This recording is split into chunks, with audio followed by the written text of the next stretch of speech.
नमस्कार, स्वागत है आपका मुनाफे की मंडी में, जहां हम आपको कमोडिटी मार्केट की तमाम खबरों के साथ बेहतरीन ट्रेडिंग कॉल्स भी हम आपके लिए लेकर आते हैं। साथ ही हाजिर बाजार की खबरों के साथ देश भर के मंडियों का अपडेट भी देते हैं। आज हमारे साथ 4 मेहमान हैं। दीपेन शाह हैं stban.com से, रविंद्र राव हैं कोटक सिक्योरिटीज से, बिटवन मजूमदार हैं bmazumdar.com से, और साथ ही आगे किशोर शाह होंगे जो मसाला कारोबारी है। उनसे हम जीरे में जो तेजी आई है उसके पीछे की वजह क्या है और क्या ये तेजी टिकेगी, ये जानने की कोशिश करेंगे। लेकिन सबसे पहले टॉप 10 खबरें आपको बता देते हैं। गोल्ड और सिल्वर, जहां पर आज दबाव दिख रहा है। 200 रुपये के आसपास की नरमी सोने में और 100 रुपये के आसपास की नरमी चांदी में दिख रही है। कॉमेक्स पर $1990 के पास है सोना और $23.25 के आसपास कॉमेक्स पर चांदी ट्रेड कर रही है। कच्चा तेल पिछले हफ्ते 6% से ज़्यादा की गिरावट दिखी। आज $85 के ऊपर है ब्रेंट क्रूड का भाव और MCX पर 6,750 रुपये के आसपास ट्रेड हो रहा है। नेचुरल गैस 283 रुपये के नीचे नेचुरल गैस नवंबर का वायदा और नाइमेक्स पर $3.5 के करीब है। कॉपर 712 रुपये के आसपास चौथाई से आधे % तक की तेजी MCX कॉपर में दिख रही है। जीरे में तेजी वापस लौटी है, करीब 4 से 5% की तेजी यहां पर दिख रही है। 42,000 के आसपास भाव अब जा चुका है। हल्दी 14,000 के ऊपर है, 2 से 2.5% की तेजी यहां भी दिख रही है। धनिया पर लेकिन दबाव है, 7,400 के आसपास भाव है। ग्वारगम और ग्वारसीड यहां पर 1% से ज्यादा की गिरावट है। ग्वारगम का वायदा 11,300 और ग्वारसीड का वायदा 5,650 रुपए के आसपास ट्रेडिंग यहां पर इन दोनों काउंटर में हो रही है। 1% से ज्यादा की गिरावट दोनों ही काउंटर में दिख रही है। चलिए बात कर लेते हैं गोल्ड और सिल्वर को लेकर। गोल्ड और सिल्वर को लेकर अपडेट यही है कि जो सपोर्टिव फैक्टर्स है कि डॉलर इंडेक्स 105 के नीचे आ गया है। यूएस का 10 ईयर बॉन्ड यील्ड 4.58% के आसपास है। हम 5% के ऊपर जाने के बाद अब अच्छी खासी यहाँ पर नरमी देखने को मिल रही है और बाजार इस बात को उम्मीद लगाकर चल रहा है कि दिसंबर में 12-13 दिसंबर को जो अगली बैठक होगी FOMC की, वहाँ पर ब्याज दरें फिर से एक बार लगातार तीसरी बार स्थिर रहने की संभावना है और 2023 में अब कोई दरों में बढ़ोतरी नहीं होगी। अगले साल को लेकर क्या कमेंट्री रहती है, कब कटौती होगी, इस पर नजर रहेगी। और फेड की इस हफ्ते 2 अहम भाषण हैं जिस पर बाजार की नजर रहेगी। क्या लग रहा है आपको रविंद्र जी, किस तरह की चाल गोल्ड और सिल्वर को दिख रही है? एक और डेटा है वर्ल्ड गोल्ड काउंसिल के कि गोल्ड की जो माइनिंग है वो रिकॉर्ड माइनिंग हो सकती है पूरे साल में। जो जुलाई से सितंबर का जो क्वार्टर था उसमें 971 टन से ज़्यादा का गोल्ड माइनिंग हुआ है, जो पिछले 2022 के जुलाई सितंबर क्वार्टर से अब देखें तो सिर्फ 949 था। और 2018 का जो हाई था 3,656 पूरे साल का एनुअल गोल्ड माइनिंग था, उसको भी सरपास करने की संभावना दिख रही है। क्या लग रहा है आपको, क्या गोल्ड पर दबाव बना रहेगा या तेजी दिख रही है आपको? किस तरह की चाल गोल्ड में दिख रही है? गुड मॉर्निंग विश्वमोहन जी। विश्वमोहन जी, गोल्ड को 2 तरीके से देखना चाहिए। एक तो जो जियोपॉलिटिकल टेंशंस है, उससे हमने उसके मेनली उसकी वजह से हमने रैली देखी है गोल्ड में। और जो पिछले वीक में यूएस से डेटास आए हैं, जैसे कि जो जॉब्स डेटा आए थे, आई थिंक उसमें 3 इंपॉर्टेंट कंपोनेंट्स होते हैं। एक तो एवरेज अर्ली अर्निंग्स होता है, अनएम्प्लॉयमेंट रेट होता है और जो नॉन फार्म पेरोल्स का डेटा होता है। ये तीनों ही डेटा ने डिसअपॉइंट किया है, जिसकी वजह से गोल्ड में हमने ऑलमोस्ट 2010 तक का रैली फिर से एक बार देखा था। और ISM सर्विसेज PMI का भी जो डेटा है वो दैट हैज डिसअपॉइंटेड। तो उसके वजह से हमने डॉलर इंडेक्स और यील्ड्स, 10 ईयर बॉन्ड यील्ड्स दोनों में ही एक फॉल देखा। डॉलर इंडेक्स जो 107 का लेवल ब्रीच नहीं कर पा रहा था, वो अभी करीब 105 के आसपास चल रहा है और पॉसिबिलिटी है कि ये और नीचे जा सकता है टुवर्ड्स 104, 103.80। और अगर यील्ड्स की बात करें तो यील्ड में भी हमें लगता है कि 4.33% तक का लेवल एक बार दिख सकता है, which is actually supportive for gold prices.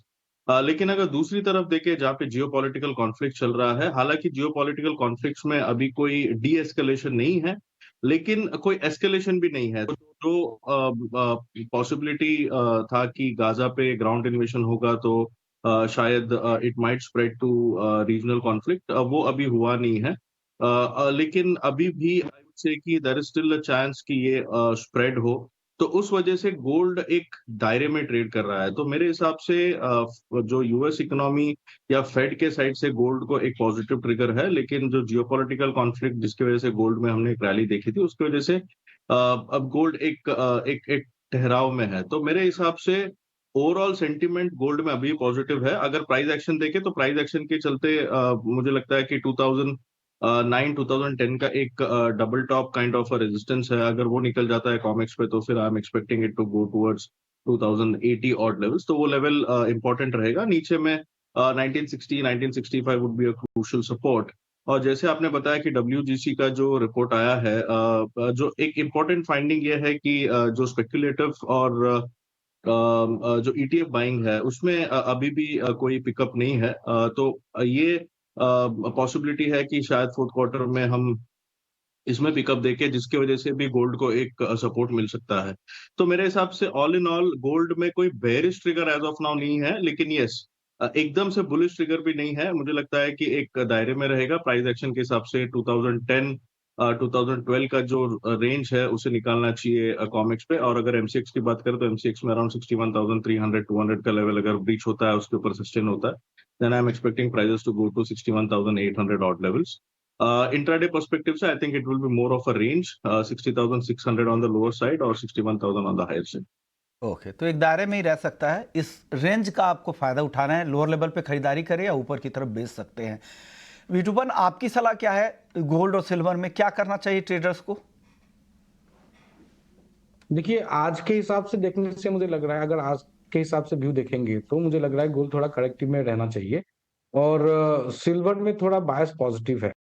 देखिए, ओवरऑल अगर मैं देखता हूँ, गोल्ड मैंने लास्ट वीक भी बताया था कि ये काफी ओवर हीटेड हो गया था, $2,000 के आसपास था, अभी 1984 के आसपास है। और ये ओवर हीटेड मार्केट के बाद थोड़ा करेक्शन इज ऑलवेज वाइज, तो 1950 1945 ये गोइंग फॉरवर्ड शॉर्ट टर्म में पॉसिबल है। वेर इन सिल्वर में मुझे भी इतना नहीं लग रहा है, क्योंकि सिल्वर में जो भी है फेड का जो स्टेटमेंट होगा गोइंग फॉरवर्ड, अगर ये हाइक के ऊपर ज्यादा नहीं आता, या दिसंबर में जो आपने बताया था पहले कि पॉसिबिलिटीज है कि मार्केट में भी बेट कर रहा है कि प्रोबेबली हाइक ना हो, क्योंकि नॉन फार्म पेरोल खराब ही आया, 3.9% अनएम्प्लॉयमेंट रेट आया है। तो प्रॉब्ली जो टोन है फेड का, प्रॉब्ली अगर थोड़ा सा हॉकिश नहीं होकर डॉबिस आता है गोइंग फॉरवर्ड, तो ये सिल्वर के लिए थोड़ा अच्छा रहेगा, क्योंकि ग्लोबल जो मैन्युफैक्चरिंग जो सिनेरियो है, पूरे मैन्युफैक्चरिंग में यूरोप या चाइना यूएस में रीडिंग ऑलमोस्ट लाइक बिलो 50 है। तो ये manufacturing recovery is very one of the good thing that we are looking at. अगर मैन्युफैक्चरिंग रिकवरी होता है, अगर फेड के जो भी है या ग्लोबल सेंट्रल बैंक के जो रेट हाइक वाले जो सिनेरियो से अभी मार्केट डॉबिस तक आता है या उसके बाद काट होता है 2024, तो सिल्वर भी केस जहां पे हम लोग को बाइंग दिख सकता है। अगर मैं ट्रेडिंग पर्सपेक्टिव से देखता हूँ आज के लिए, तो मुझे लग रहा है सिल्वर में थोड़ा एक डबल बॉटम जैसा एमसीएक्स में भी बना है, और वो स्पॉट में भी उस तरह का चार्ट बना है। और जो रिकवरी था, जो रैली था नॉन फार्म पेरोल के बाद, इनिशियल एक स्पाइक जो आया था गोल्ड में आया, तो लेकिन गोल्ड फेड आउट हो गया, लेकिन सिल्वर वो रैली आने के बाद कंसोलिडेट कर रहा है फिलहाल के लिए। तो मुझे लग रहा है 71,800 can be a safer buying zone for silver for intraday. 71,400 के नीचे stop loss, 72,600 is a initial target. लेकिन गोल्ड में थोड़ा डिफेंसिव रहिएगा, गोल्ड में रेंज बाउंड रह सकता है आज के लिए, थोड़ा करेक्ट भी रह सकता है, लेकिन safe bet is silver buy on dips. जो है आपका और अरविंद जी का भी, उनको भी लग रहा है रेंज में ही रहेगा, लेकिन चांदी दोनों ही एक्सपर्ट की खरीदारी की सलाह है। जो लेवल्स है एक बार फिर से मैं दोहरा देता हूं, आप स्क्रीन पर एक बार देख लें। बिटुपन मजूमदार की चांदी खरीदारी की सलाह है 71,800 रुपए के लेवल पे, टारगेट है इनका 72,600 का और 71,400 का स्टॉप लॉस यहां पर लगाना है। रविंद्र जी की जो कॉल है चांदी की 72,000 के लेवल पे खरीदनी है, 72,600 के टारगेट के लिए 71,700 के आसपास यहां पर स्टॉप लॉस आपको लगाना है। बिल्कुल सिमिलर कॉल है, लेवल्स में मामूली फर्क है। दीपेन, आप क्या सलाह देंगे गोल्ड और सिल्वर दोनों ही काउंटर में? क्या आप सहमत है दोनों एक्सपर्ट से? जी डेफिनेटली। सबसे पहले तो शो पे बुलाने के लिए धन्यवाद। आपने राइटली पॉइंट आउट किया कि मैं सहमत हूँ, और हम भी यही मान रहे हैं कि सिल्वर में मोमेंटम ज्यादा बिल्टअप हो सकता है गोल्ड के मुकाबले। तो हम थोड़ा एक स्टेप आगे जाके ये कह सकते हैं कि अगर आप हेज में विश्वास करते हैं तो आप एक बार सिल्वर जब भी बाई करते हैं तभी मिनिमम क्वांटिटी में आप गोल्ड को शॉर्ट करके भी चल सकते हैं, जस्ट बिकॉज अगर कोई प्रॉफिट बुकिंग का माहौल आता है तो आपको हेज ट्रेड में थोड़ा बेनिफिट हो सकता है। बट अदरवाइज सिल्वर ज्यादा बेटर लग रहा है गोल्ड के मुकाबले इन टर्म्स ऑफ बाइंग, और हमारा मानना है कि मोमेंटम इंक्रीज होने से सिल्वर में आपको अच्छा रिटर्न मिलेगा। ओके, यानी सिल्वर में ज़्यादा बेहतर लग रहा है तीनों एक्सपर्ट्स को। गोल्ड दायरे में रहेगा, तो आप देख ले रेंज के किस साइड में आपको ट्रेड करना है, ऊपर में बेचना है या नीचे में खरीदारी करनी है।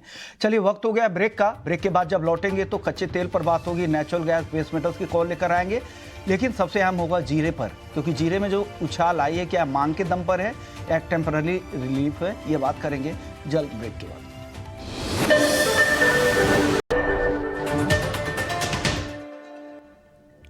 ब्रेक के बाद आपका स्वागत है। बात कर लेते हैं कच्चे तेल की, जहां कल नहीं पिछले हफ्ते 6% के आसपास की गिरावट दिखी और आज यहां पर हल्की तेजी दिख रही है। दीपेन, आप क्या सलाह देंगे कच्चे तेल के ट्रेडर्स को, क्या करना चाहिए आज की तेजी में? थोड़े उछाले पे बेच के चलना चाहिए। हमारा मानना है कि कच्चे तेल की तेजी थोड़ी कंप्लीट हो चुकी है और हाँ, अगर हाँ। आपको 6,780 800 के पास लेवल्स मिलते हैं तो वहां पे आप बेच के चले, और ऑन द लोअर साइड 6,650 के टारगेट्स हम एक्सपेक्ट कर रहे हैं। गैस में दीपेन जी क्या करना चाहिए? सॉरी, नेचुरल गैस में क्या करना चाहिए? वहां पे किस तरह की ट्रेडिंग रणनीति बनाए? 3% नीचे है। थोड़ा और वेट करें। नेचुरल गैस में हमारा मानना है कि थोड़ी और प्रॉफिट बुकिंग आ सकती है, बिकॉज जो प्रीमियम था वो काफी था नए कॉन्ट्रैक्ट में, तो आपको 272 268 के लेवल्स भी आ सकते हैं। वहां पे अगर प्राइसेस स्टॉप होते हैं तो सपोर्ट लेते हैं, तो वहां पे हम खरीदारी करने की एक बार सोच सकते हैं, लेकिन one step at a time 268 से 272 के सपोर्ट जोन में प्राइसेस को आने दीजिए। ओके, बिटपन, आपकी सलाह क्रूड और नेचुरल गैस पर? बिटपन, आपसे मेरा सवाल था कच्चे तेल में क्या करें और नेचुरल गैस में क्या करें? क्रूड ऑयल में देखिए जो वीकनेस था, मुझे लग रहा है कि थोड़ा शार्पर वीकनेस नहीं रहेगा, लेकिन मुझे लग रहा है कि थोड़ा अपसाइड में सेलिंग रहेगा आज। तो अभी फिलहाल 6750 के आसपास है, तो एक इवनिंग में थोड़ा पुल बैक बनता है तो 6810 के आसपास मेरे हिसाब से शॉर्ट बनेगा, और मुझे लग रहा है मार्केट 6700 के आसपास एक बार आना चाहिए। वही नेचुरल गैस का अराउंड 284 के आसपास बाजार चल रहा है। 290 का जो ब्रेकआउट हुआ था it's more like a fake breakout, तो एनी पुल बैक टुवर्ड्स 290 मतलब 287 288 अगर बनता है तो वहां पे शॉर्टिंग बन सकता है। 270 274 का टारगेट रहेगा। Okay, we can keep a stop loss above 295। Okay. Ravindra ji, आप कच्चे तेल में क्या करेंगे? खरीदेंगे आज या बेचना पसंद कर रहे हैं? जी, मुझे लगता है कि सेलिंग आ सकता है। 6600 तक के लेवल्स पॉसिबल है। क्रूड में भी हमें ये देखना चाहिए कि जो जियोपॉलिटिकल कॉन्फ्लिक्ट है वो एस्केलेट हुआ नहीं है अभी तक। वो अगर रीजनल कॉन्फ्लिक्ट में टर्न होता है तो आई थिंक एक अच्छी खासी रैली आ सकती है क्रूड में फिर से, लेकिन तब तक के लिए price action is indicating slightly on the down side. एक हेड एंड शोल्डर पैटर्न है और पॉसिबिलिटी है कि नाइमेक्स में एक बार $76 तक के लेवल्स दिखे। सिमिलरली एमसीएक्स में थोड़ा सा पोजिशनल पर्सपेक्टिव से पॉसिबिलिटी है कि 6200 से 6300 तक के लेवल्स आ सकते हैं। बट जैसे मैंने बताया, कॉशियस रहिए। अगर कोई भी एस्केलेशन आता है इन द जियोपॉलिटिकल कॉन्फ्लिक्ट, एक अच्छा खासा रैली आ सकता है। जब तक 7150 होल्ड है तब तक के लिए आई थिंक क्रूड में एक शॉर्ट करना ही बेटर स्ट्रेटेजी होगी।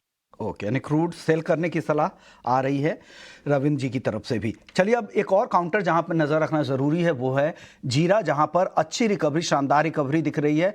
शुक्रवार के भी सत्र में हमने देखा था लोअर लेवल से काफी अच्छी रिकवरी दिखी थी और आज 4% से ज्यादा की तेजी यहां दिख रही है। 41,775 रुपया करंट भाव है नवंबर के कॉन्ट्रैक्ट का। 4% से ज्यादा की तेजी है। इस पर बात करने के लिए किशोर शाह है हमारे साथ, मसाला कारोबारी है। सर, अब क्या हो रहा है? क्या ये जो तेजी है ये मांग की वजह से आई है या रिकवरी, इसे रिकवरी के तौर पे देखे काफी ओवरसोल्ड जोन में था, इस वजह से खरीदारी हो रही है? हाँ जी, नमस्कार विश्व मोहन जी। नमस्कार सर। एक्चुअली में क्या है कि बाजार 20 दिन के अंदर ही मतलब 580 से टूटकर 400 के अंदर चला गया था बाजार। हाँ हाँ। और अचानक इतना बाजार टूटना ये हर मतलब किसी व्यापारी के लिए, किसान के लिए, सबके लिए नुकसानदायक ही होता है। सडनली इतना बाजार टूटता है तो क्या हुआ कि जितना बाजार एक अचानक टूट गया तो खरीदारी भी रुक गई, एक्सपोर्ट भी रुक गया, सब एक तरह रुक गया। अब वहां से वापस जैसे बाउंस बैक हुआ तो वहां से थोड़ी बहुत खरीदारी भी आई है, नई डिमांड भी आई है, तो थोड़ी डिमांड बढ़ी है, उसकी और थोड़ी बिकवाली भी कम हुई है। जिसको बेचना वो बेच के चले गए। अब यहाँ से ऐसा लगता है कि बाजार थोड़ा रिकवर होना चाहिए। एक बार ऐसा कि यहाँ से 20-25 और बढ़ना चाहिए बाजार।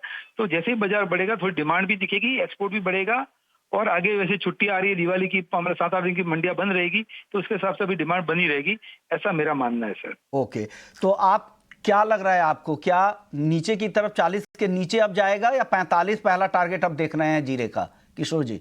मुझे ऐसा लगता है कि इन भाव से जीरा 20-25 445-50 रुपए आना चाहिए, नीचे में बहुत कम लग रहा है क्योंकि आगे मंडियां बंद आ रही है 8-9 बजे, शुक्रवार से मंडियां बंद हो जाएगी, फिर ओके। खुलेगी दिवाली के 5 दिन बाद में। ओके। तो कहीं न कहीं डिमांड तो बनी रहेगी, ऊंझा मंडी बंद रहती है, साइड की मंडियां बंद रहती है, लेकिन मार्केट तो रिटेल मार्केट तो खुला ही रहता है, तो उसके और शादियां भी उसके बाद है, तो उसके साथ डिमांड थोड़ी बनी रहनी चाहिए, वहां से बाजार सुधरना चाहिए। मंदी थोड़ी कम दिख रही है, फिर भी क्या एनसीडी जो भी करता है वो करना ही पड़ता है। ओके, यानी मंदी यहाँ से आपको कम दिख रही है, तेजी की संभावना ज़्यादा है। और हालांकि अब छुट्टियों का सीजन भी शुरू हो गया है, तो और जो त्योहारी सीजन है उसकी भी डिमांड है, उसका फायदा यहाँ पर मिलेगा। शुक्रिया किशोर जी, आपने वक्त निकाला और बताया कि हाजिर में क्या स्थिति चल रही है। आपको अब वायदा के हिसाब से बताइए दीपेन जी, क्या करना चाहिए? जो करंट भाव है 41,775 का नवंबर का और 42,400 के आसपास है दिसंबर का, क्या करे जीरे में दीपेन जी?